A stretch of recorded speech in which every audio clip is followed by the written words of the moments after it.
দাদা কার্তিক ঘোষের লেখা তুমিও বলবে।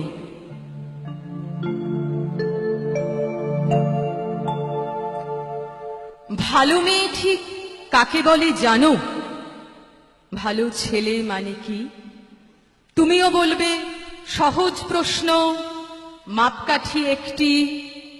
যে মেয়ে পেয়েছে অঙ্কে 100, যে ছেলে ভূগোলে সেরা, তারাই তো ভালো। সবাই বলছে হীরের টুকরো এরা। কাগজে ওদের ছবি ছাপা হয়, টিভিতে দেখায় মুখ। ওদের জন্য আমারও তো ভয়, আনন্দে ভরে বুক।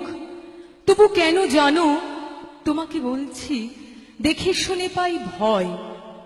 শুধু এত এত নম্বর পেলে ভালো ছেলে মেয়ে হয়? আচ্ছা ধরো না, যে মেয়ে পেয়েছে অঙ্কে অনেক কম, ওর গান শুনে মুগ্ধ সবাই, হাততালি হরদম। ওই যে ছেলেটা পাশ করে গেছে এবারেও টেনে টুনে, বলতে কি ভাই আমরা অবাক ওর আবৃত্তি শুনে। নাটকেও ওর নেশা আছে খুব, পরের বিপদে ছোটে। পাড়ার তিন্নি বাংলায় নাকি 30 পেয়েছে মোটে। কিন্তু মেয়েটা খেলাধুলোতে 10খানা গাঁয়ে নামি। সত্যি বলো তো, তুমিও বলবে ওরা নয় কেউ দামি?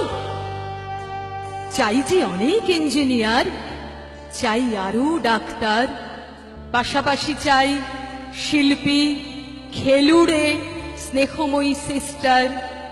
কম নম্বর পাওয়া ছেলেটাই কারিগর বলে আজ দেশটা গড়তে ওরও হাতে দেখো কত দরকারি কাজ। পরের দুঃখে কাতর যে মেয়ে মুখটি করেছে কালো, কম নম্বর পেয়েছে বলে কি বলবে না ওকে ভালো?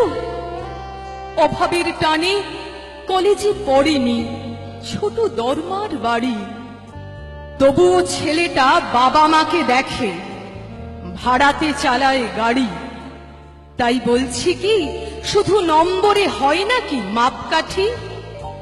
ভালো ছেলে মেয়ে বলতে কি ভাই, মানুষ চাইছি খাঁটি। আমার ছাত্র